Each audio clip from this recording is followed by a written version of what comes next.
Good morning. How you guys doing? Good to see you guys. Um, let's get over here and let me just get set up here for a second. We'll get going here.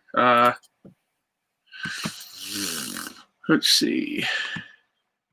Make sure we're over there. Yeah, good. Okay, we're on YouTube. Let me pull up this little document we're going to look at, and we'll get going on. So here we are. Another little episode of this. I try to do it weekly show about wet plate collodion. Boguslav and Thilo is here. That's good enough for me. We'll run. And Will, hello, Will. There's some people on YouTube. That's great. So as we have people string in here, we can do the technical Q&A anytime. Not a problem.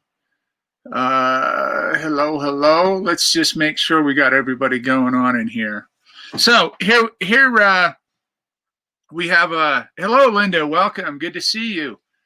Here we have an interesting topic to discuss today. I think we can, or I hope I can clear up, and that we can figure out in real layman's term about these salts, and especially the iodides. Hello, Jan. Hello, Jay. Good to see you guys. Welcome. I won't mention any names, but this week I got an email from somebody talking about iodides and talking about the purpose of iodides and what they do, how they function in the wet collodion process. And really what I wanted to do is I wanted to talk about the iodides and the bromides, look at some primary literature and just talk a little bit about the actual, what these salts actually do. From my understanding, I guess, and I could be wrong, but I understand, sorry, I have a little something in my drink here. I understand that there's somebody or some philosophy out there that somebody's talking about, and I don't know who, somebody's talking about the iodides don't have any function on ISO or speed and or contrast, that you regulate contrast through exposure and light, basically. And I would love to know and have a conversation with that person. I don't know that person, but I would love to have a conversation with him and talk to him about chemistry, the salts specifically, and the functions within the process and how they function with the silver bath, how they form the halogens or the film, and talk about the roles they play and what happens if you leave a salt out or add a salt and those kinds of things. And I would love to have a conversation with this person about the function of iodides.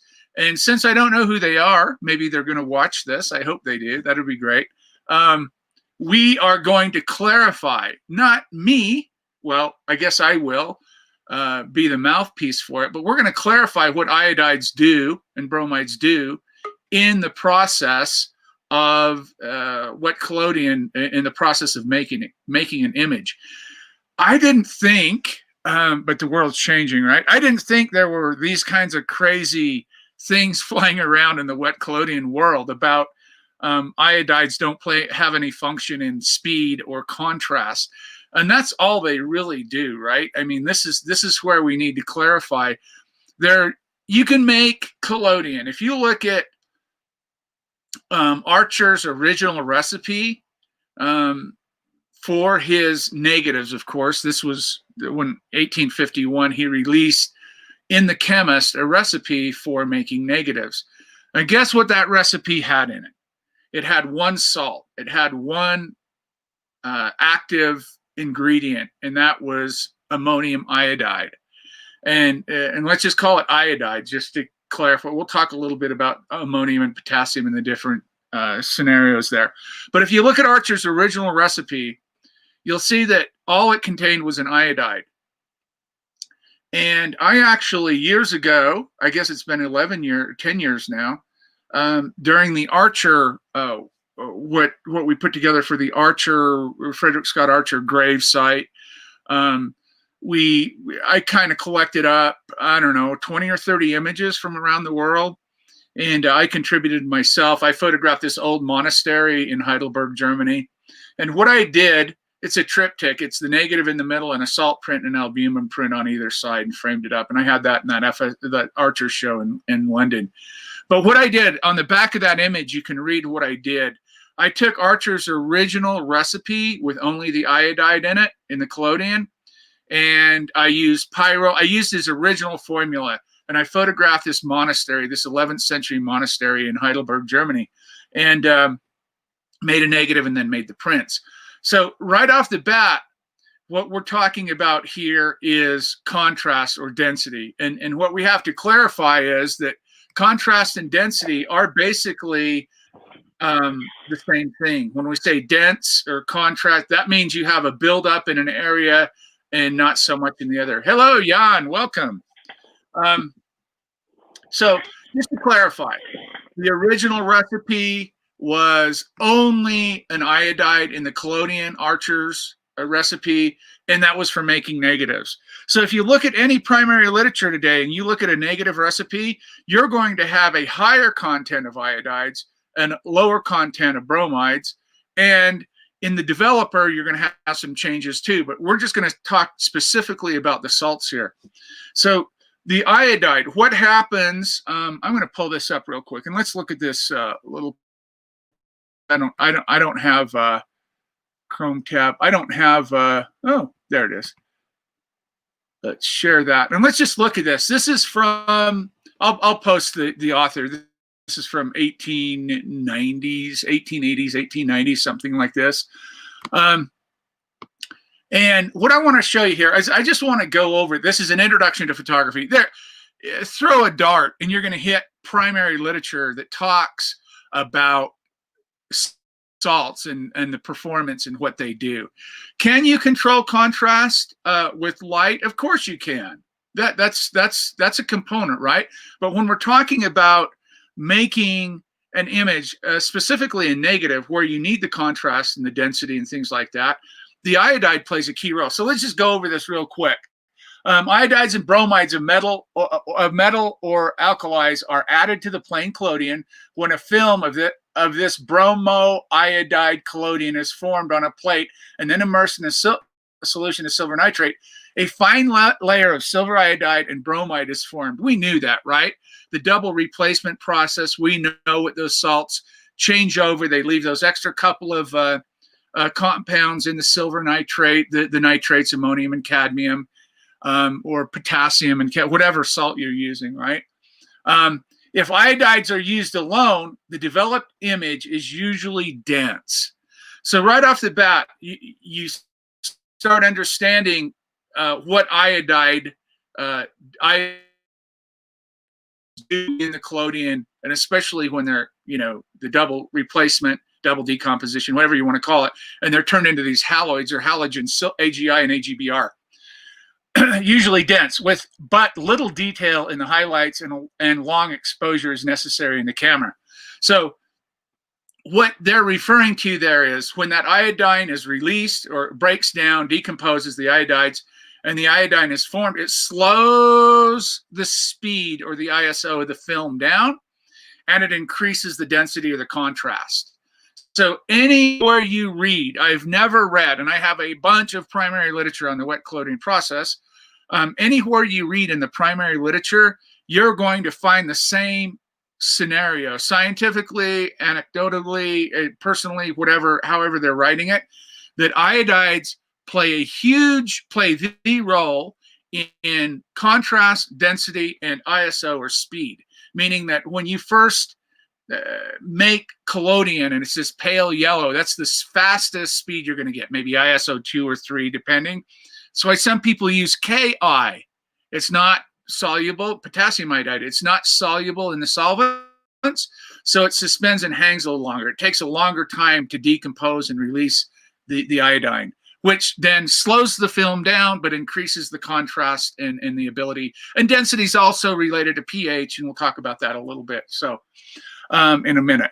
So, but little detail and highlights, long exposure is necessary in the camera. Bromides used alone give a fainter image, but full in detail.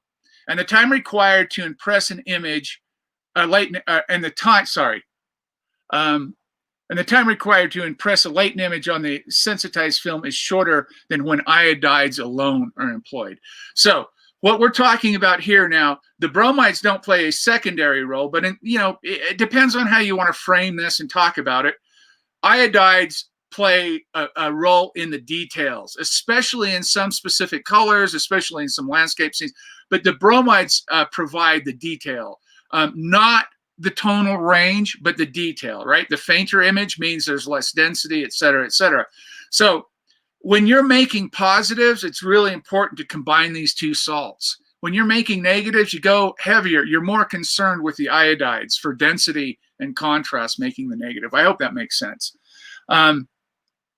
It is thus evident that a judicious mixture, there you go, a judicious mixture of the two will give a film which, when sensitized, gives a mean between the delicacy of the bromide and the density of the iodide, whilst the time of exposure will be somewhat between that required for the two separately. So in 19th century English, if you will, breaking it down into modern English, when you combine the two salts, you get the best of both worlds. You get sufficient speed, sufficient detail, and sufficient density or contrast. That's why those bromides were added in. The original recipe just had the iodide, right, for negative density, those kinds of things. There's no doubt that the effect of different metals in combination with a halogen has some effect on the qualities of the collodion. Thus, ferrous bromide has a tendency to cause a pyroxylene to revert to its original state of cotton. It is therefore evident, or nitrocellulose, it is therefore evident that in choosing iodizers, this must be taken into account. The iodides and bromides of zinc, potassium, ammonium, and cadmium have all been tried by various makers. One of the reasons I picked this later primary literature, I think this is 1890s, we'll verify that in a second, is that we've now had 40 years of wet collodion and practitioners, workers working in it. So they have a pretty good idea of what's efficient, what works, what doesn't. But check that out. Ammonium and cadmium have all been tried by various makers. The two last are the staple iodizers and bromizers employed. So what he's talking about there, the most popular of the day were the ammonium iodide and the cadmium bromide. And there are reasons for that. And I've talked about this ad nauseum before about having everything from the Ki or the potassium iodide settling out, not soluble. You have that sediment at the bottom. You have to decant it out. There's nothing wrong with using it. I'm not saying that. But then the slower breakdown. Not really great for negatives because you lack some of that density and contrast and the potassium side. So that's why he's saying ammonium and cadmium have all been tried by the various makers. The last two, ammonium and cadmium, are the staple iodizers and bromides, let's say.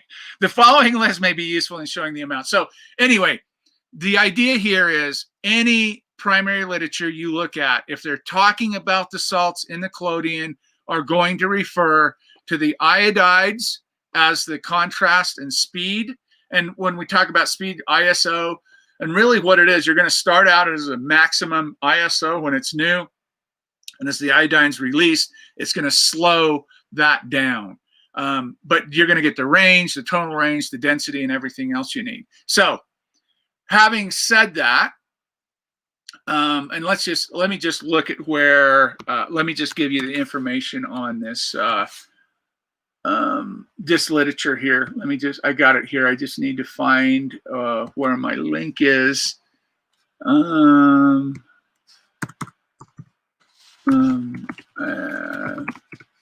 And this is, his name is Charles, I think.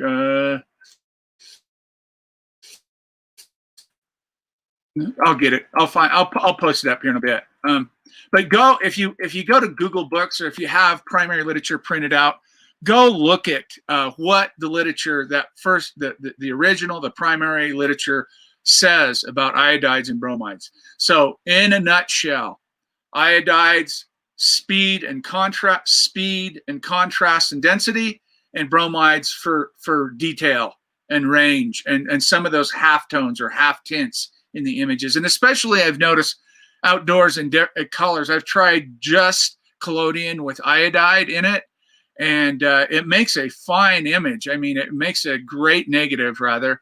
But you put a little bromide in there, and you just enhance that, and you get this range that's just incredible, especially in some of the greens, the foliage sometimes in landscape scenes and things like that tend to have more detail. Do some experiments yourself and see. The person that started me on this, thinking about this, and I wondered who the person was out there talking about iodides have nothing to do with this.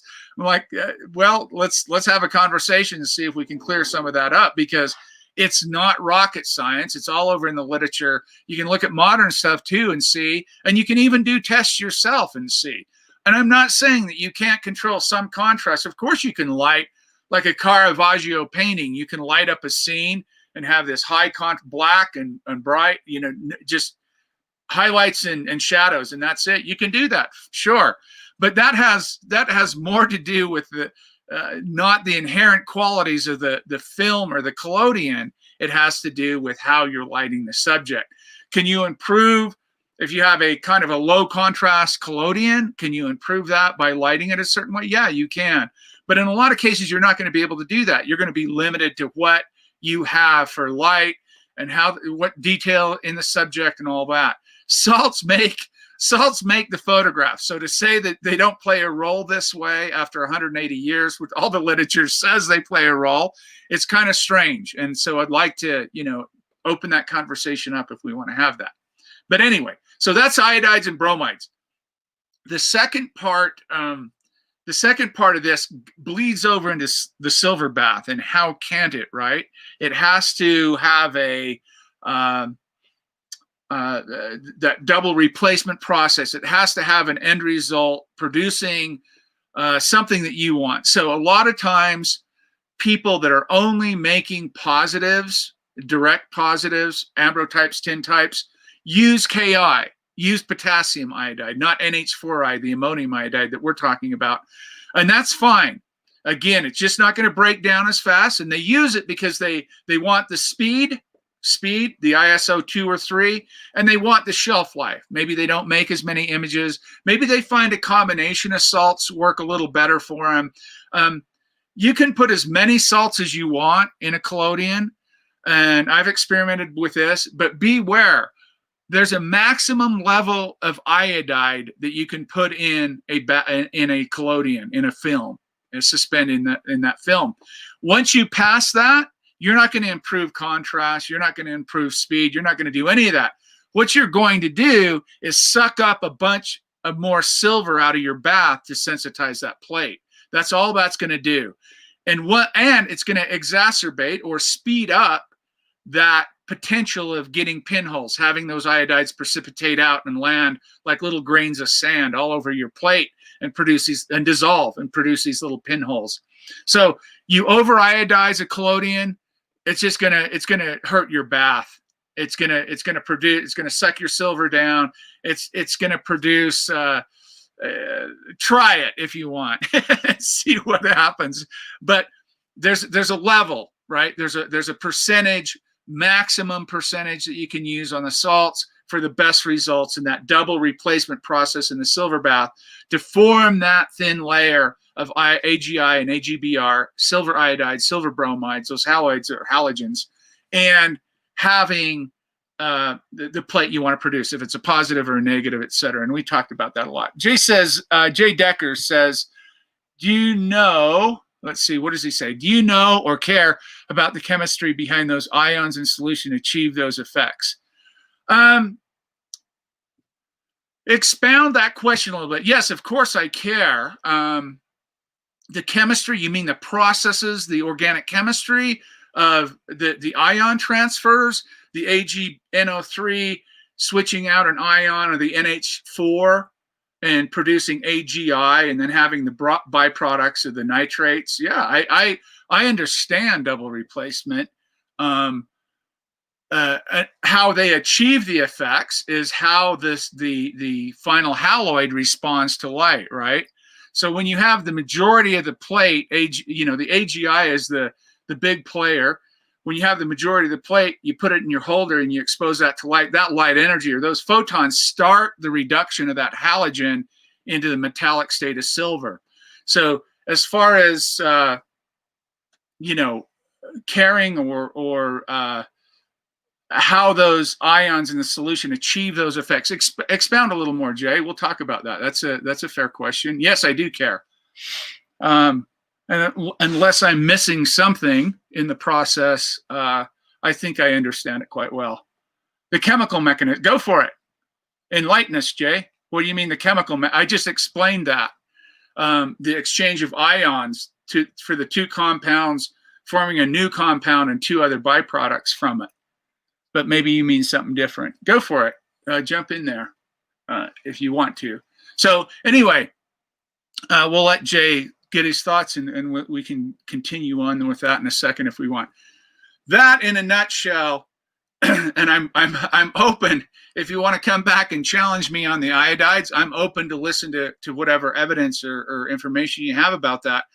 I, again, have never seen in 20 years any literature stating anything differently about iodides and bromides and their functions in the collodion, in the process we're talking about in the silver bath to produce what we call film, or whatever terminology you want to use, silver suspended in and on collodion. Those are the ideas behind basic, the foundations of the original photography. It's basically the same way if you look at the daguerreotype, if you look at the callotype. These are all silver based, silver nitrate based processes with other compounds mixed in, and they basically have the same methodology of producing a light sensitive material. That's what we're after, right? We're after that light sensitive material. And depending, again, what variant you're using, are you making negatives, are you making positives, you'll adjust that up to accommodate, especially for making negatives, to accommodate making a better negative using the proper salts, the proper exposure, that kind of thing. So anyway, that is the iodide speech and bromide. I don't mean to downplay bromides at all. I just mean to say that the iodides play a bigger role in the formation of that light sensitive. I'll back off. I won't say it, but the iodides are very, very important when you're trying to produce a negative, especially. Positives you can kind of play with and get away with reducing those. You're talking about a thin underexposed image on a black surface with reflected light. So a little different process in the sense of the end result. So that's it. Let me see, give me 2 seconds. Oh, Jay said, okay, there, Jay just wrote again. Okay, I appreciate it. You got it. I was going to offer to send you an article on the chemical mechanisms, but you got it. Sure, I'd love to see an article on the chemical mechanisms. Absolutely. I'd love to see that.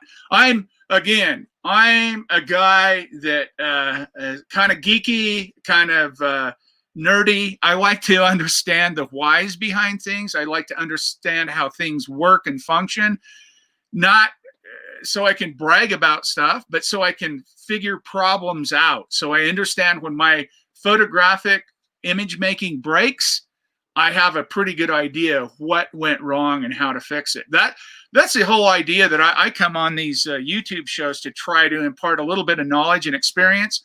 And then I don't take a lot in the modern information. I usually focus on the primary literature, and sometimes the primary literature can be kind of screwy and weird.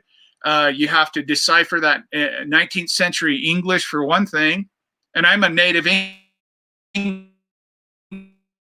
And then secondly, you got to make sure there's some primary literature out there that will guide you down the wrong path. They purposely wrote and published incorrect information to screw you up so you can't achieve what you want to achieve. It's really bizarre to me people would act this way. Like if you have, let me close this window, it's pretty bright. If you have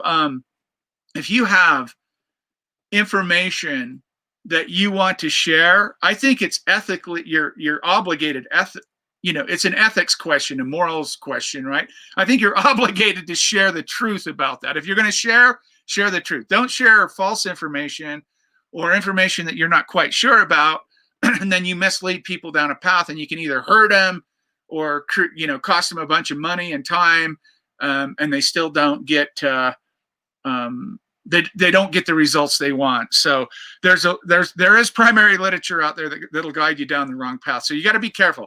Primary literature is the best. If you can decipher it and make sense of it, you're going to be better off. That's what I've done. I've tried to print out or buy every scratch of 19th century literature I can find on the wet collodion process. Some really, really good ones out there. And they're not the typical Silver Sunbeam and the Van Mackhoven and all these others that you see constantly thrown around. There's some real obscure literature that was published. And if you scour around, you can find it. And it's just magnificent. That book right there that I just pulled that from is really good. And personally, I like to take literature after 1870 for the simple fact that they'd been at it a while. They've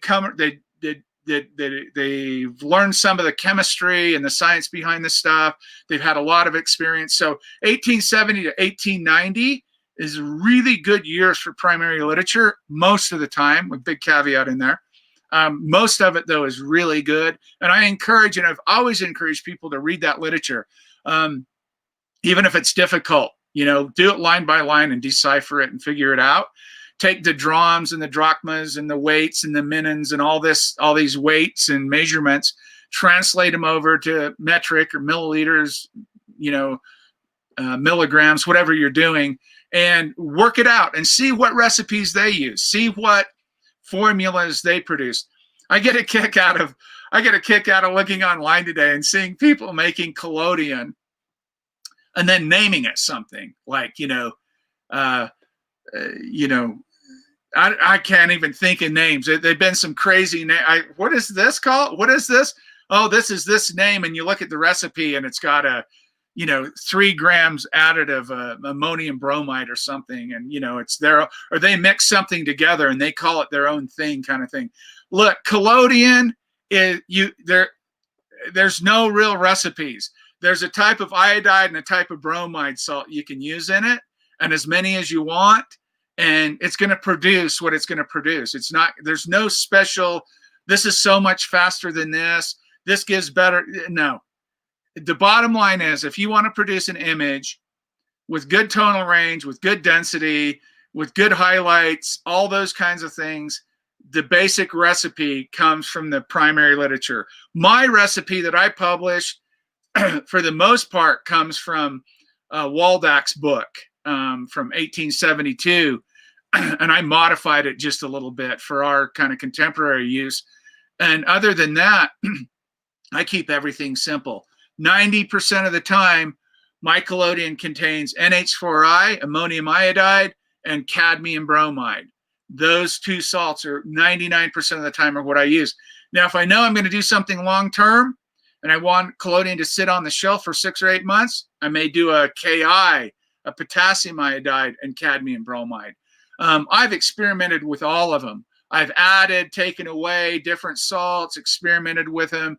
This for me is the best recipe to produce the best possible image that I can produce. Whatever, if I'm making a positive or if I'm making a negative, those salts work the best for me. And if you understand how to use them and you understand their function, you can play around a little bit with quantity if you want. As an example, raising the iodide levels in the negative, if you're going to make negatives, equalizing a little heavy favor on the iodides and the positives. Obviously, that's always going to be the case. So play around with them, but they're not going to change a lot. Jay says, yes, when I screw up, it helped me figure out what went wrong. Yes, exactly. Send that along, Jay. I'd greatly appreciate it. I'd like to see what you're looking at. That'd be wonderful. At the end of the day, we can all learn something. Jan says, for still life, I like to mix fresh collodion for positives with quarter of old collodion around 5th negative. So there's potassium, ammonium, cadmium, and okay. Tell us why you do that, Jan. Give us an explanation for that, will you? Tell us why you do that. I mix. I take when I have a new fresh collodion. I mix up. Wait for a week. I take from the old one. I take 1/4 of the old collodion. I have it. Sometimes I'm going from plate to another box. Yeah. Everybody, that's very, very common. But why do you do this? We understand what you do. Why do you do it? Yes, but that's. I feel I get better contrast because I use different salts, and I have also good ripped collodion, old collodion. Yes, so I have more control. And in developer, I use potassium nitrate, 3 grams. Yeah, that's just saltpeter, and it's going to brighten the silver. I get that, but why do you? Let's go back to the collodion. Why do you choose to do that? What is it doing scientifically? What is it doing for you? I'm not science, but I feel my picture coming. There is better details, better contrast. Okay. Better darks. Okay. And yes, I have more tonality in the depth from the dark to. Okay, so why don't you use that all the time then? Everything. Sometimes I like I not have so much studio lights. If I have a portrait with. Yes, so I must have a fresh so these are some of the things. I appreciate that. Thank you, Jan. These are some of the things that I would question a little bit, because I just laid out the science on the iodides, and when you start mixing all these things together, it may feel like something's happening, but until you can take the evidence and prove that, it creates a little bit of confusion for people, in the sense, well, this guy, look at what he's doing. He's adding all this stuff together and doing this. And so it adds a little bit of confusion for people.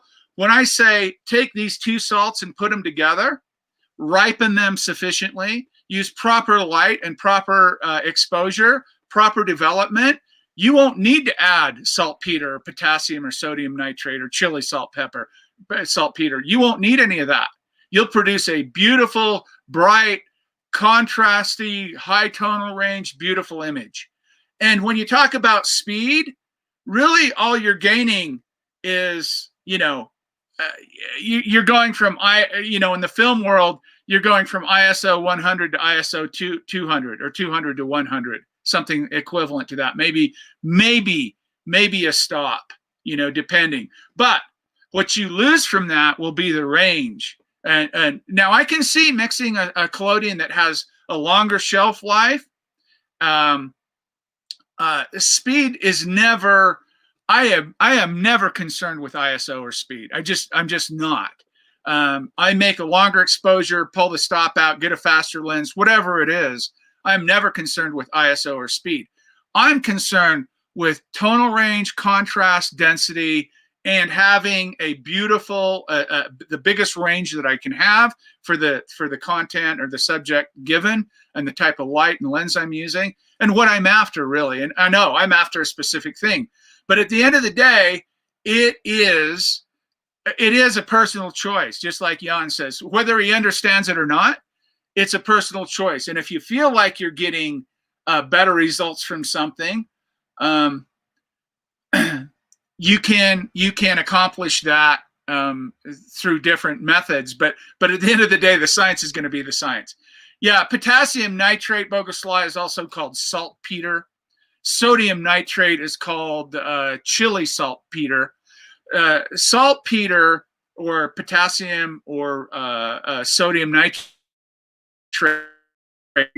will brighten the silver. It will God, I saw a guy years and years ago in 2004, I think. We had a collodion seminar, and American Civil War reenactor came, and I did an albumin, making negatives and making albumin paper and showing prints and stuff during this demonstration. We had about 14 people there, And one of the guys was a Civil War reenactor, and later in the afternoon we were all showing, if you worked in collodion, you can show plates, and he put a bunch of little quarter plates and half plates up on the stand, and they looked like they were burnished and polished. They were so bright and silvery.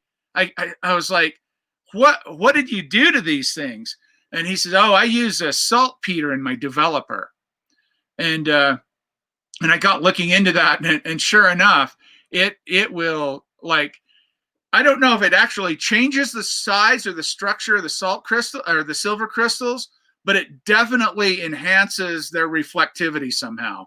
And it takes all of that warm tone that you'll usually get in collodion, it just blows that completely out. And it just becomes, you know, I personally don't like it. And again, that's just my personal preference, because I like the color. The color is very important to me. And if you look at most of my images, I'll retain a certain color. And remember the 4 words that I use at like a tabletop for my work, the 4 words: memory, identity, difference, and justice. That memory word, I relate to a color. And that color is it looks old. It looks antique. It's that sepia kind of thing. It's that warm yellow, brown, red, you know, whatever, that old looking color. I want that. And the minute I add potassium nitrate to my developer, that starts to go away. The minute you add a lot of nitric acid to your silver bath, you'll cool those images off as well too. You'll take it down to a more silver, you know, gelatin silver gelatin color, and you'll lose that warm tone. But if you like those bright, snappy, silvery, almost burnished type of images, yeah, add 5 grams of potassium nitrate or sodium nitrate in your developer and see what happens. Sugar developer, when I want more sepia tones, you'd have to explain that one, Jan. Why does sugar developer give you sepia tones?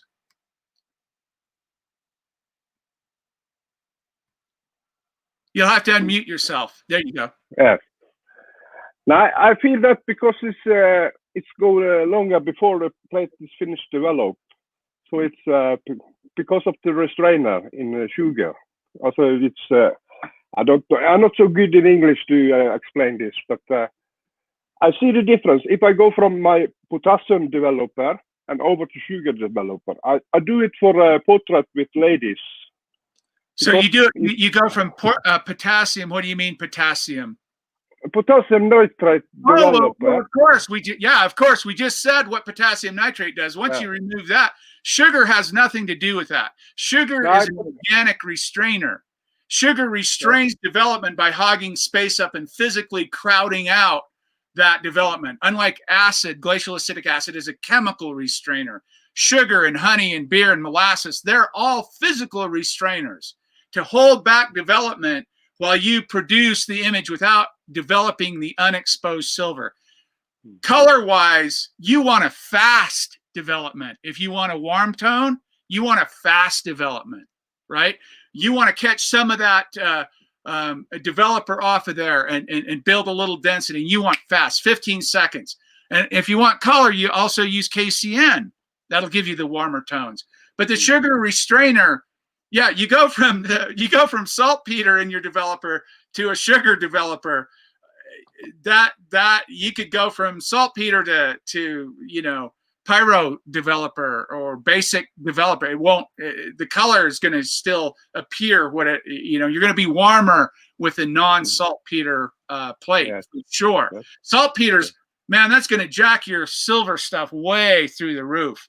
So at the end of the day, the restrainer won't have an effect on color. The faster development, the least amount of developer you can use, and the KCN will all contribute to the color of the plate. But the restrainer won't. How work the little silver bath in developer? Bogus, explain that question. Is that, I'm not sure what you mean by that. How work the little silver bath in developer? Oh, you mean put a little silver bath in your developer? Yeah. sorry for my broken English, but I'm use some old recipe. It's propose some little bit silver bath in the developer, especially to ambrotypes. Yeah, I don't know how this works. It's waste of time. Or, how you what do you think about it? If you look, good idea or not? Gotcha. It's a great question. Yep. If you look at my methodology of developing, you'll see that I use on a whole plate, on a 6.5 by 8.5 inch plate. I'll use 20 mils of developer to cover that plate. Then I'll turn the plate and I'll drain the excess. I'll drain the excess back into the cup and I pour it back out onto the plate and I let it rock and roll. And then I start counting my developer. Why do I catch that developer off the plate?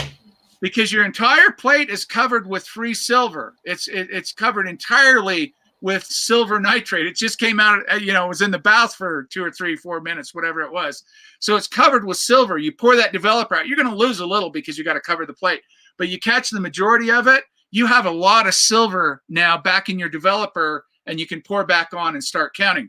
The reason I do that is not for color, it's for density. Silver in the developer will cling on and help you build. So your highlights are brighter,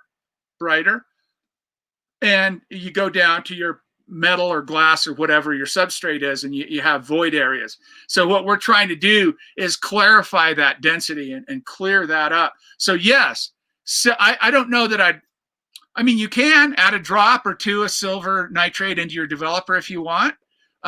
But I just like to use that already in place and use it off the plate and push it back on. You only need a little bit. You're only going to gain so much with that, but it does help. It does help. Again, the color will come from the amount of developer you use and the type of fix that you use. You're always going to get, if you use the minimum amount of developer on a plate and you use potassium cyanide for your fix, you're going to, 99% of the time, you're going to end up with a very warm color, a yellow, brown, red, whatever it might be, right? And then you get into the thiosulfate fixes like sodium and ammonium. Now you shift over into more of a brown red in higher mixtures. You'll get, especially with ammonium thiosulfate, that'll give you more of a red or brown color on the plate. So, but yes, you can use silver nitrate in that.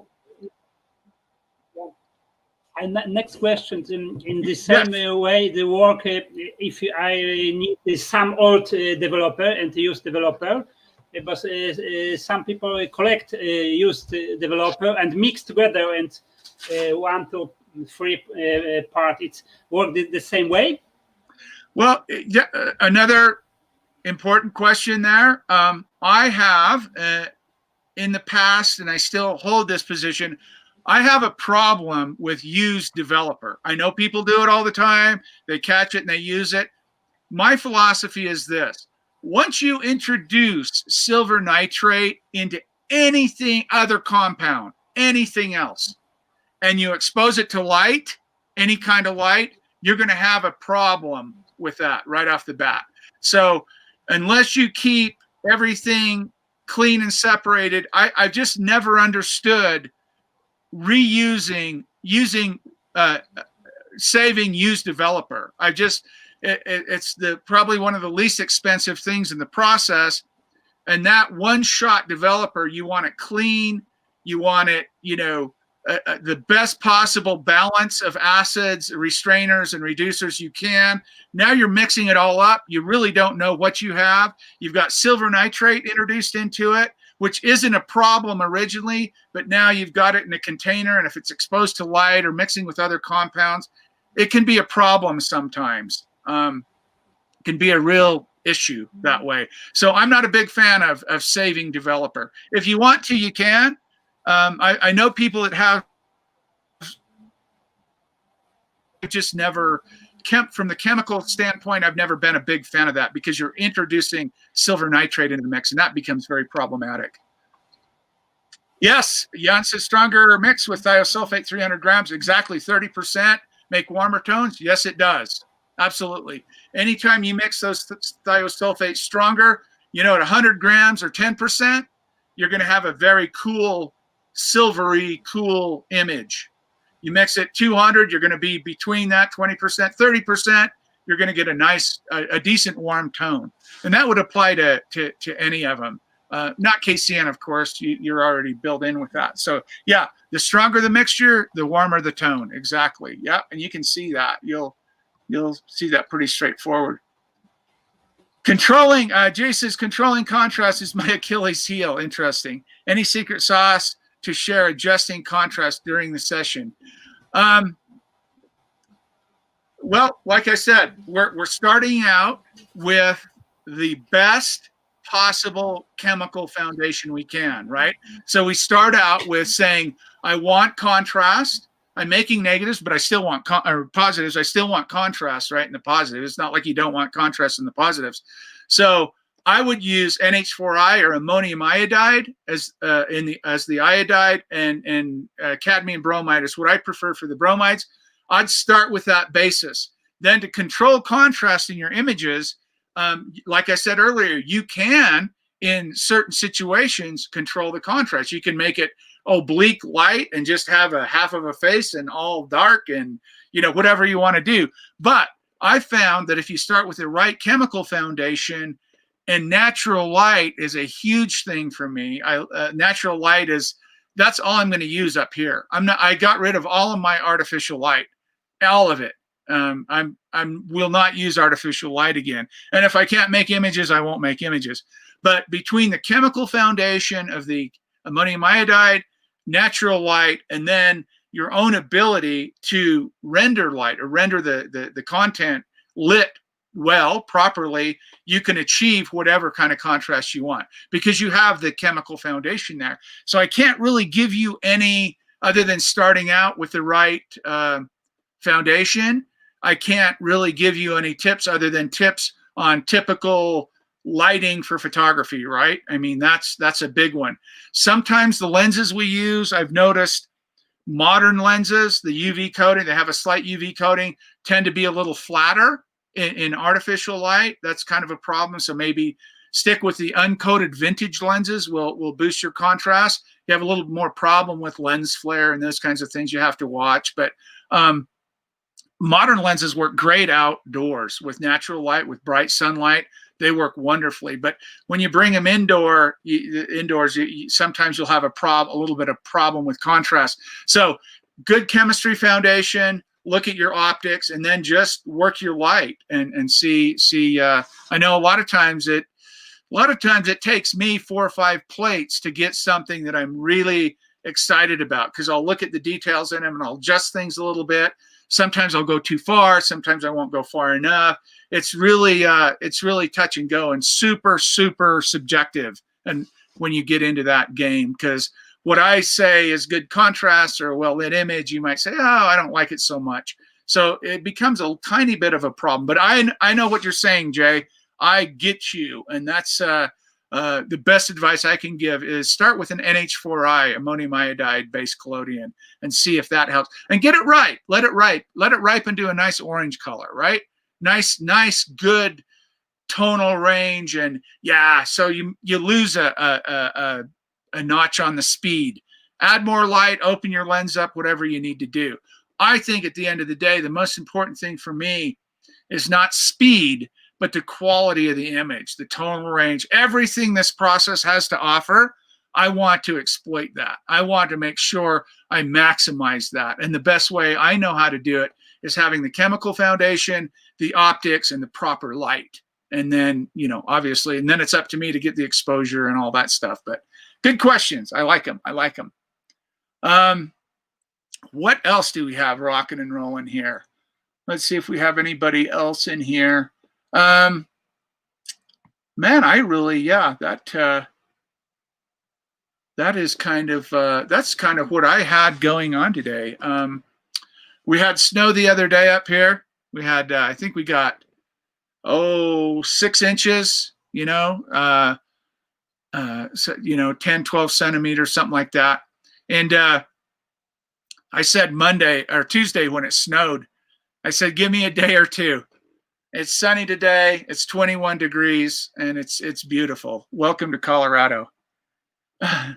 Jay says, I'm probably not letting it. Yeah, that's a very common thing. Yes. Jay, are you using ammonium iodide, by the way? Just out of curiosity, I'm interested to know if you're using ammonium iodide. That's a very common problem. People will grab a recipe, and if they don't have a quick decomposing iodide in there, like ammonium iodide, their stuff will stay pale yellow or kind of, on the lighter side. Not that it can't produce good images, but if you let it ripen a little bit, and what we mean by ripen is we're allowing the iodides to break down into these subiodates and subiodides and release iodine, which turns the collodion a different color. And so, Jay, put it out in the sun and see, put your freshly made ammonium iodide out in the sun or in the light, or put it in a warm pan of water or something like that. You can expedite that oxidation and get the color you want. I like a highly iodized collodion. I do. I like an orange bordering, I like that range.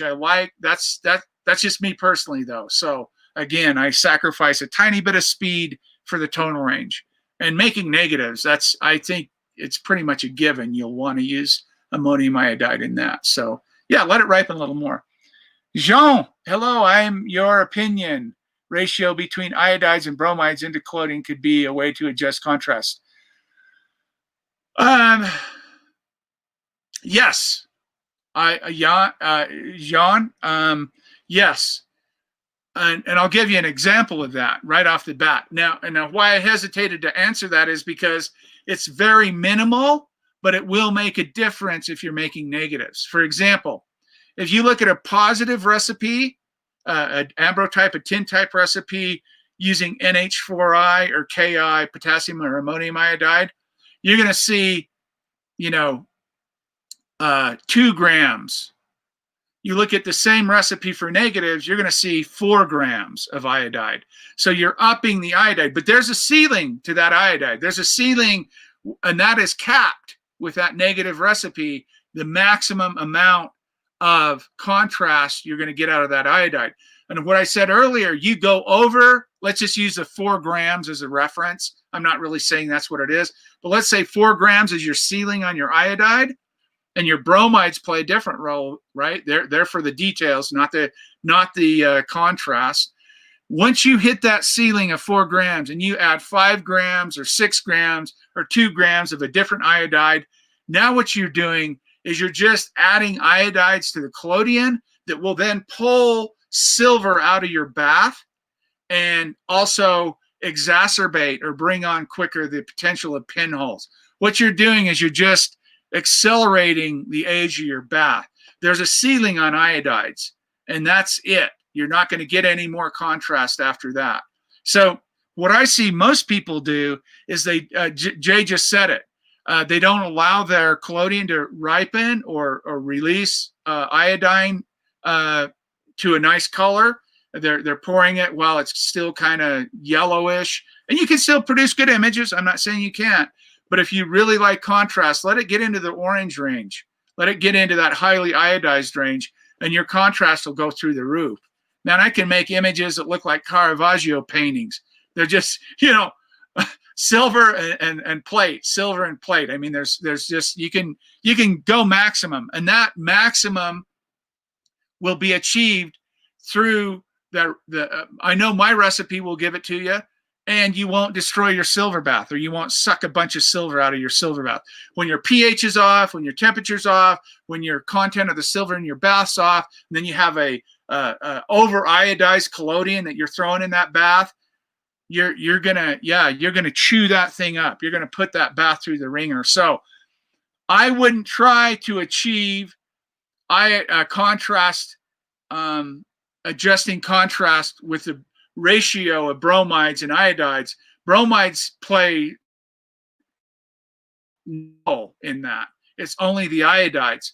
So now we talk about the quantity of iodides, and if you hit that maximum quantity in the collodion of iodides, you're usually talking about a negative recipe, and you don't need that in a positive. You're going to get maximum tonal range with positive, you don't need that much. There's a maximum level, and when you reach that, that's it. You're just going to cause problems after. I've had people write me and say, I want to add this salt, these bromides, and these iodides, and there's like 4 or 5 different salts in there, right? Now what you're doing is you're complicating, nothing wrong with it per se, but you're complicating the breakdown and the process in the silver bath. So your silver bath may not function as well as long. It's really interesting. People will get into the process and make images for, a year and a half, sometimes 2 years. And then all of a sudden they hit this wall. Everything just stops. They can't, oh my God, what did I do wrong? I was just making photographs 3 days ago. What's wrong? There's this evolution of chemistry, the breakdown, and your silver bath is one that just kind of sits there. Your collodion kind of just sits there. This is how I end up saying you will hit a wall. You're going to hit a wall that you cannot figure out. One day you're just not going to make plates. So everything you've introduced to these compounds, the silver bath, the collodion, are going to come back and get you. If they're denaturing or breaking down over time, and it may be a span of 2 or 3 days, it might be a span of 2 or 3 months, they're going to change. Everything is constantly changing in this process through oxidation, time, exposure, heat, light, all that stuff. So keep in mind that when you make these chemicals, you're looking for stability as well as image making stability, not just shelf life, staying a certain color or whatever. People run into these walls all the time, and it's usually coming back and their chemistry changing, or sometimes it's them changing out a collodion and the same old silver bath they've used, and they have some problems, that kind of thing. Jay says, why have you foregone artificial light? That's a great question. I appreciate that. And I've had discussions about this before. You've got to keep in mind, for me, artificial light was not in use when the process was made. Not that this has anything to do with it, but we know that the process primarily, the process loves natural sunlight, natural UV light. That's what it's geared toward. That's what it's for. Can you make images with artificial light? Of course, they're all over the place. Most people do that. The reason I got rid of all my artificial light, to be honest with you, I used it mostly for teaching. People wanted to see what a speedotron light system can do in collodion.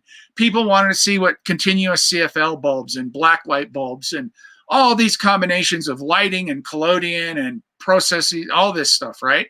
So primarily I was teaching with it. I wasn't really using it for my personal work. I was teaching with it.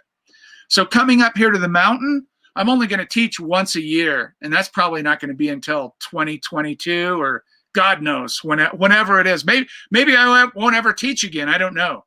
But regardless of when that is, what I'm going to teach now is small plates made in a Northlight studio with natural light, portraits and still lifes, and then do landscapes in the mountain areas here. And it's all going to be, I'm building a Northlight studio.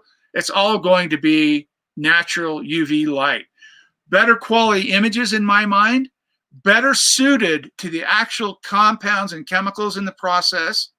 They react better to it. Better, if you want to talk about contrast and tonal range and color and all that, better all the way around. Better all the way around in my mind. Now, you may disagree with me, and that's fine, but that's how I feel about the process. I feel like when I use artificial light, it's not exploiting the process as much as, it's not giving me as much out of the process as I could get with natural light. So I just felt like I'm making this change in my life, and I've got a Northlit studio coming.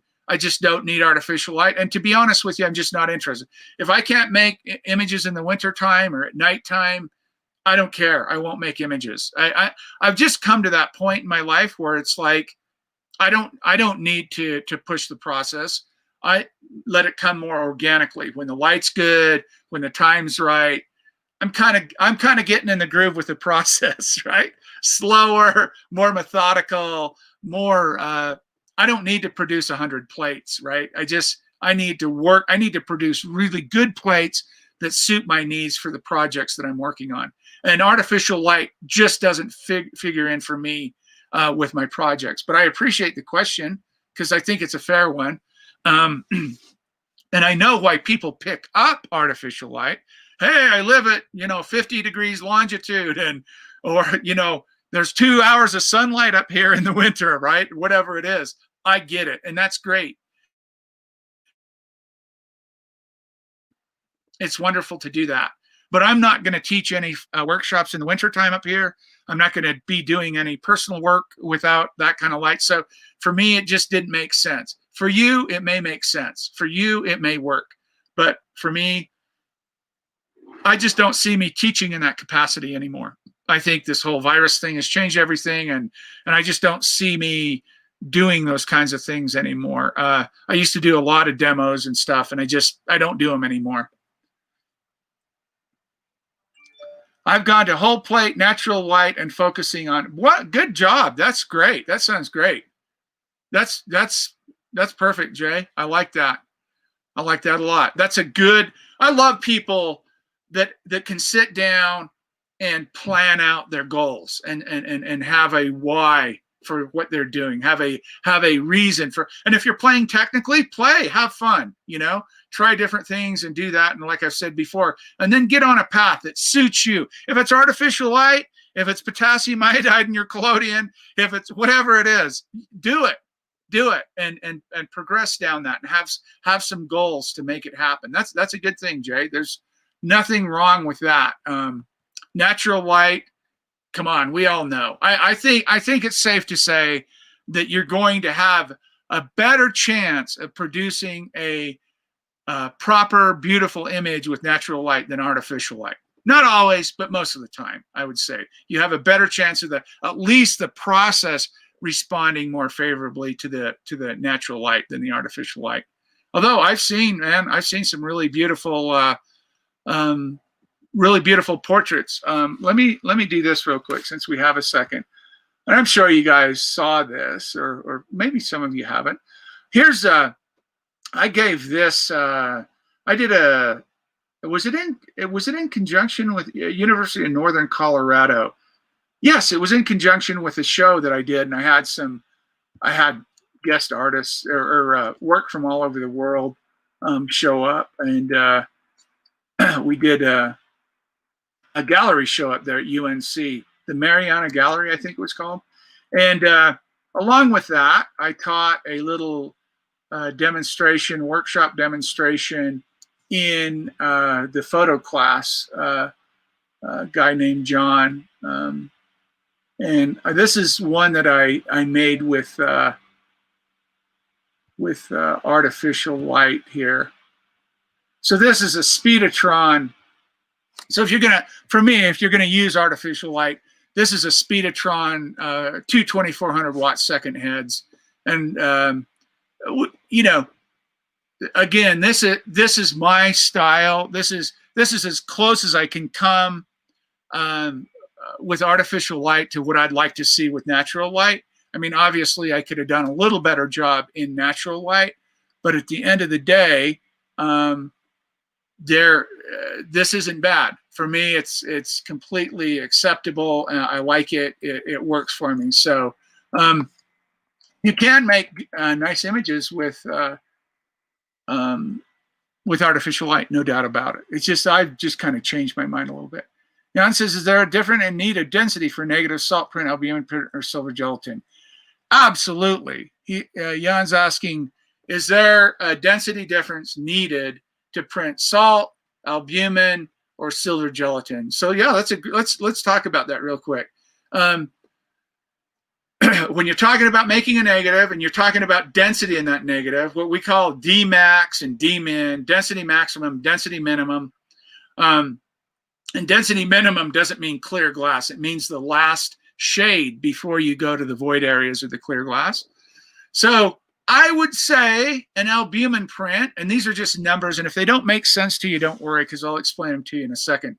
I would say to make an albumin print or a salt print, especially a salt print, you'd want a Dmax if you had a densitometer. I just use a kind of a cheap one that works well. If you were to find the thickest silver on that glass plate and put it on a densitometer and you want to make a salt print, I would say you'd want to be 2.0 Dmax, 2.1, 2.15. Maybe you could get away with 1.9 for the Dmax, versus if you want to make a silver gelatin print, that same negative, you find the densest part and you put it on a densitometer, 1.2, 1.3 Dmax. So the number variant, don't concern yourself with the numbers. The salt print is a lot more dense, and the silver gelatin negative print would be thin. It would be a bright ambrotype. It would be something you could put something black behind it, and it would look like a bright, like a little overexposed ambrotype. They print wonderfully on modern developing out paper, you know, a Kodak or an Ilford print, something like that. Contact print them, whatever. You can even enlarge them with that, right? Developing out paper. So if you had a big enough negative holder, you can put it in your enlarger and shoot it down on a piece of Kodak paper, Ilford paper. So yes, huge difference. Albumin prints are a little less dense demanding, or you can get away with, you know, again, depending on the scene, this is just kind of in general, but there's a huge difference in producing a good pop salt print or good pop printing out paper albumin print versus a Kodak or a gelatin modern developing out paper print. Those can be done.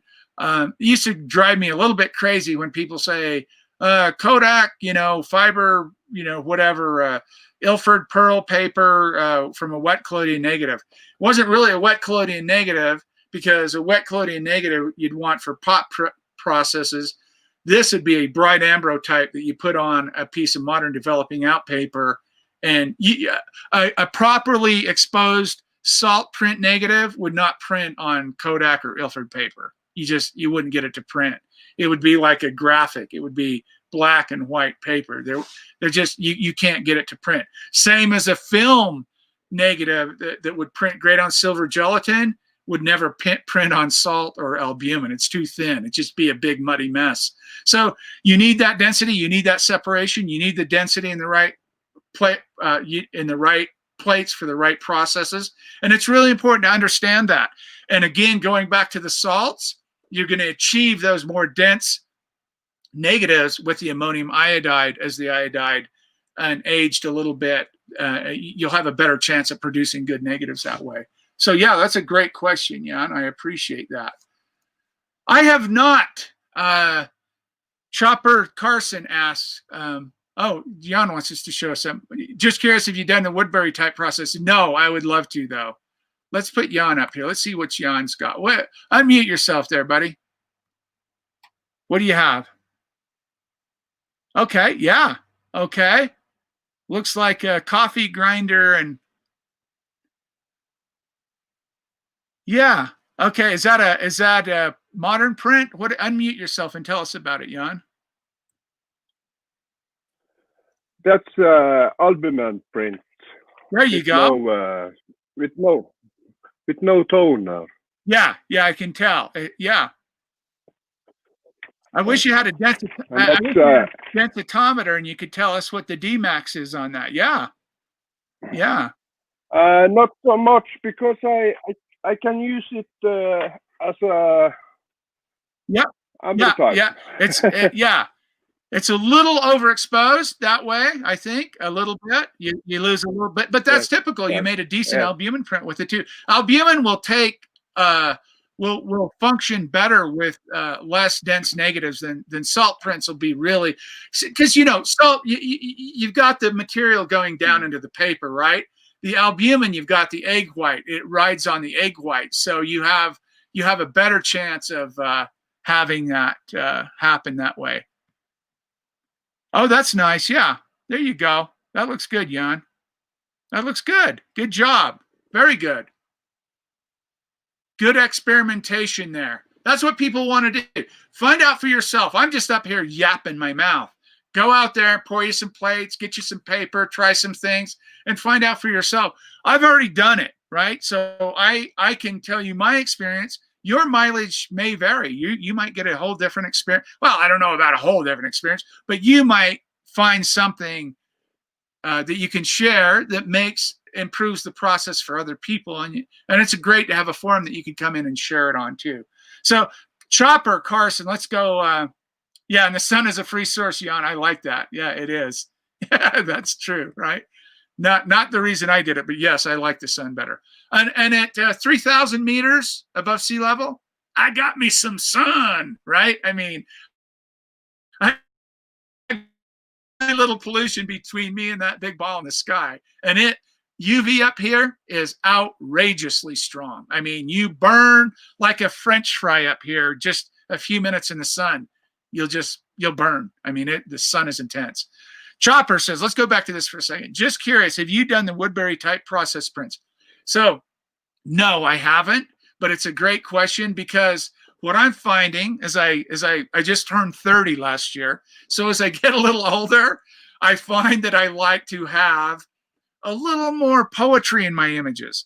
I just published the other day, or put up on Facebook, the oil on glass that I just I got thinking about that the other day, and I was literally jonesing. I was having like, oh my God, I wanted to go out and make some prints and do this, right? I just had this urge, and I got thinking about it and was pondering it for a few days. And before I moved up here, we left the city and we moved up to the mountains here. That's the last big thing I'd done, was I took the Rollins oil printing process. It's gelatin, usually on paper, dichromated. The negative goes on, you expose it, wash the dichromate out, swell the gelatin, and then run the ink over it, right? That's a Rollins oil print. Well, I tried that on glass. I've done carbon on glass, and then I tried oil on glass. And I tried oil on glass with a bunch of my Ghost Dance negatives, and I absolutely fell head over heels in love with it. Now, Chopper's asking about the Woodbury types. Those are kind of the different angle. These are pressed with ink and like Italio, like a reverse. Oh God, what am I thinking of? Thilo, tell us what the Japanese use. The Italian, what's the name I'm looking at? The wood carvings they print with. Sorry, what are they called, Thilo? They carve wood out. They carve designs in a block of wood, ink them, and then print them. I can't think of the name of them. They're Japanese. I just don't know. Can you think of them? Italio is what I say, but let me see. I'll find it here, because I Japanese wood carving prints. There we go. They are called green prints, woodblock prints. To create a woodblock print with the traditional Japanese style, an artist would first draw the image onto washi, a thin yet durable type of paper. Now, anyway, they're reliefs. Sorry, they're reliefs. They're a relief. Woodbury type is like that. You squirt a little bit of ink in, high pressure, a weird kind of way of photogravure in a sense. Yeah, woodblock, Jay, you got it. It is. It's woodblock. That is kind of like the oil or the Woodbury type is kind of like that. And so at the end of the day, we have an oil print on glass that I ink up. And now you got this piece of glass that I can turn around, and there's no silver gelatin involved, or there's no silver nitrate involved here, that you can turn around and peer through the glass and look at the image through the glass. So you can do it either way. Once the ink dries, you're golden. And I did a couple of those, and I mounted them up. They were 15 centimeters square, and I mounted them up in a 25 centimeter square frame. And man, I just absolutely felt they were so beautiful. They felt like drawings or paintings, and I'm kind of a frustrated painter. And it transcends photography too, right? They're not photographs. They're prints made with gelatin and ink. So there's no silver nitrate in them. There's none of that business going on. So to your point, Chopper, I would love to do Woodbury types, but I've kind of moved in the direction. I think once I get set up here, I think for the next 2 or 3 years, all you'll see coming out of the mountain here will be oil on glass, oil on glass. There's a tribe of Native American Indians called the Ute, UTE, Ute tribe. And they populated where I live right now on top of this mountain. They populated this area. Tava is a big Pikes Peak mountain over here. It's God, how many meters is that? I want to say that 6,000 or 7,000 meters above sea level. And this was their area. And they called this pass that you come up to the mountain on, they called it the entrance to the Red Mother Earth. That's what they call this area of the world. And so there are rock formations here, and wait until you see them as an oil print. There are rock formations here and stories of the Utes and this land and what they utilized and how they used it. I'm going to do a project on based around the Ute culture here and the rock formations and the landscapes. And a lot of these rock formations are very sacred. These things look like they're in another world, these rock formations. They look like they're from a totally different planet. It's amazing. So at the end of the day, I hope to have in 2 or 3 years, I don't know what it'll take me, a body of work of these rock formations in this Ute territory, Ute Native American territory, with stories of each one of these as oil on glass prints. I don't know what size I'm going to make them, but I love non-silver prints. I love I'm drifting out of photography into the pigment processes and the more poetry-based kind of, the more liberal, not the straight F64 photography. I can see the trends in photography. I get it. Jan says he hasn't seen the sun for 5 days.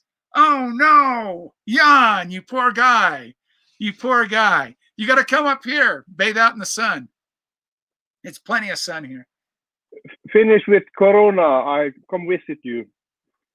Yeah, that'd be great. Yes, I know. We're all waiting for that. That's what people have written me I've received a handful of emails, 2 or 3, 4 of them in the last couple of months asking when can we come up to the mountain, right? When can we come?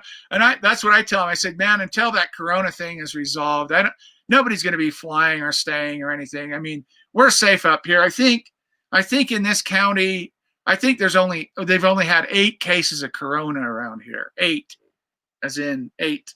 So it's not terrible up here, but it's still here. It's still here. Yeah. So at the end of the day, I am moving, and I know I got off on a big tangent with Chopper's Woodbury question. Woodburys are beautiful. I mean, Woodbury types are unbelievably gorgeous, but I'm attracted to any non-silver process. The pigment prints, the carbon, the oil. I really love oil. I just absolutely, and not brome oil. This is Rollins oil printing. So we're not talking about a silver gelatin print. We're talking about a wet collodion negative on gelatin that's on glass, dichromated, that's the sensitizer, expose, put the negative on, print it, wash the dichromates from the gelatin, swell the gelatin, and then run ink over it. So the concept there is oil and water. The highlights will swell because the gelatin hardens where the light hits it. So in the negative, if light can go through the negative, it will harden that dichromate. It'll harden the gelatin. If it's covered in silver, the gelatin will not harden and will swell with water. So when you run the brush over the ink the water, swollen gelatin full of water, will resist the ink, and the white bright areas will be white paper or glass or see-through, whatever, and the dense areas will take the ink. Those are hardened and they'll take the ink. It's an absolute beautiful process, and I totally encourage you to try it if you've never done it. And again, there's a whole thing, another foray into non-silver printing. Oh no, 4 more days. Well, yeah, you're gonna have, yeah, you're right, Jan. You have to have artificial light. I get it, unless you wanted to wait until spring. And who wants to wait until spring to do, especially when you're in this discovery phase, you're learning the process. And again, that's why I had all my artificial light. I used it to teach. That's what I did. I didn't make any. I haven't. I don't know that I've ever used artificial light for my personal work, like the work that my personal work. Yes, technical books, workshops, absolutely, I use artificial light. But I think I'm finished with that, to be honest with you now. So I really don't need it. But I understand if you do, and it works well, and people are improving it all the time. So 15. Oh, let's see. Let's pull you up here, Jan. How do I do this? Boom. No, this. How do I get you up here, Jan? I can't see. Well, yeah, here it is. Okay. This is only 3,000 watts. Yeah, there you go. Now, see, for me, Jan, let's talk. Can we talk about your portrait there for just a second? So, yes. for me, I would want more contrast in that image. I would want. There is a lot of contrast, but this is the light. I have a warm light coming in here. Yeah. What I'm talking, and I can see that it looks like a good image. But what I'm talking about is the light is kind of flat, right? It's just like you illuminated this guy, and the background is black, and it looks good and everything. But I'd want a shadow side, right? I'd want some detail. I want to get that 3-dimensional lighting look to it, not just kind of a flat kind of thing going on. So for me, it's good. I'm not saying it's not good. I'm saying for me, I would want more contour with the light in the image. I would want a shadow side and a key light side, kind of in the traditional. So you lit it up like this, and you separated his head and all that. That's great, but I'd want a little more contrast. I'd want a little more. I think I need more power, so I can have little soft box or something like that. Because now I got with reflector. So how about take one of those 1500 watt Broncolor monolights, set it up as a key light, and then use a bounce on this side. So his face is illuminated here, and you fill in the shadow side here and give some contrast. That's what I mean by this. I mean, I don't, your image has contrast, no doubt. I meant contrast in the detour or the contour of the face. The detour of the face. The contour of the face. When you put a shadow side and a light side, you get more 3-dimensional. And that's what collodion is so great at. With the right optic, some of these plates, I feel like I can reach in and grab the person. It's that 3-dimensional. I have it better now because now I use one beauty dish. One beauty dish, and I have one reflector as a key light. Perfect. But I think about take the reflector because it's so long, Broncolor, 7 degrees, 45 degrees. Yeah. And then I want to take some soft, make it soft, the reflector. So the light not it's so strong. Yeah. Because scrim it or bounce it. Because it's getting very white in hair. It's almost blowing out highlights. Gotcha. I would love to see that same image with one monolight and a bounce card. I bet it would change the world visually for you. I mean, really, there's part having the chemicals down, and then there's the other part understanding the light and how to best and maybe that's what you wanted to accomplish there. I'm not sure, but for me, again, I like contrast. I'm a Caravaggio guy. I like, and I'm not saying blow out the details or anything, not at all. I'm saying enrich those, but have some range in the image. Have a highlight and a shadow side. Make sure you feel that and dimensionalize the person, not just have them flat. Dimensionalize them. That's what collodion can do for you. It can really bring out that dimension in a person.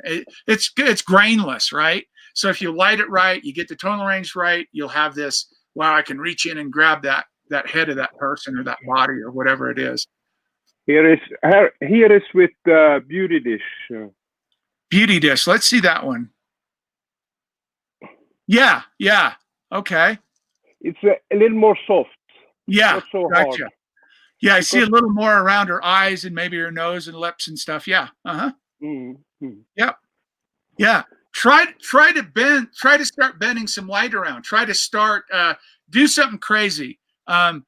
Try something you don't even think will work in collodion and see if it works light-wise. Because you'd be amazed at when you pull something out. We're always talking about light in this pro. Oh, I need more light. I need a faster lens. I need faster collodion.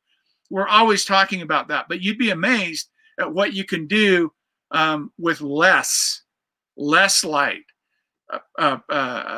You know, all those things. You play with that dimension of making portraits. I love.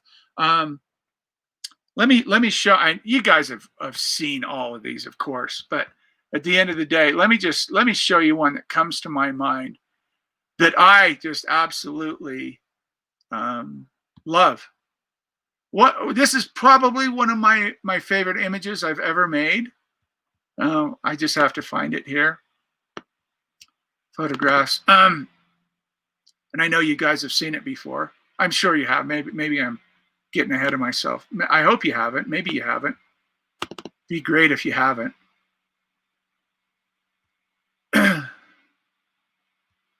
So let me share this real quick. So let's talk about this one for a second. This is a plate that I made on a winter garden in Germany. And so if we talk about this image, let me, can I grab I thought I had a little thing to point out. Maybe I don't. But you can see here, even the shadow set. If you could look and catch the light in his eyes here, if you could actually see his eyes, you'd see the main north light coming in. It would be on his left side. It's the right, on this. And then the bounce card that I had. So I used north light coming in and a bounce card like this. And that really produced natural light, of course, KCN, the color, everything. This is just a photograph. This is a whole entire plate. I think when it was broken, and I put it back together though, and we mounted it up, I cropped in a little bit with the mount to get rid of that blue line on the one side. But this is the original scan, a whole plate. So that kind of three-dimensional lighting, yes, the optic makes a big difference, all that kind of stuff. Of course it does. But that's the kind of dimension. Oh, that, in fact, sorry. Sorry. Let me find this other one. I was actually thinking about a different one, and he popped onto my radar real quick. Let me pull this one up. This is a 4x5. I think it's 4x5 albumin print. And this is the one that really carries weight for me. That tray is definitely one of my favorites that I've done, but this is this guy's name is Jeff. Let me find him. Bear with me. Yeah, I think he's in here. I got so many of these damn things. I can't keep track of them. Where are you? Where are you? Oh, my God. Let me see if I can just search it. Sorry, hold on. Another Jeff comes up. Oh, my God. Huh. I'm going to be able to find him, huh? Damn it. I should know better. I wasn't planning on this, though, so that's why I didn't like to. Maybe he's just out here freewheeling it here. Let me see. Wow. Too many photographs, guys. Too many photographs. Oh, I found it. And this is me holding the albumin print. And this is what I'm talking about here, Jan, when I talk about images this way. Here we go. Screen share, screen, Chrome tab. This one. So again, this was made in the same place as the other one. This is a 4x5 wet collodion negative printed on albumin paper. So again, you see the light streaming, north light streaming in here. If you could see the catch in his eyes, you'd see that I have a bounce card over here, and that's all I used. And to me, This is the cleanest, most beautiful dimensional light you can achieve. And if you use the wet collodion, or in this case, this is an albumin print. Yeah, it's albumin. I think it's albumin.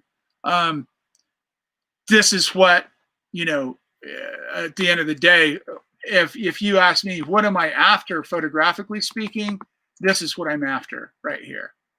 If I could make every image like this, or this quality, obviously I'd do it. So that's kind of, I didn't want to go there, but those are good for me. Those are good examples of one light source, right? There's only one sun. So anytime we make a photograph, one light source with a bounce card is much better than, I see these guys with the studios that have 20 or 30 different lights and they're lighting like it's fireworks. They're lighting everything in their dog up. So Jay says, what do you use to create contrast and portraits in cloudy days?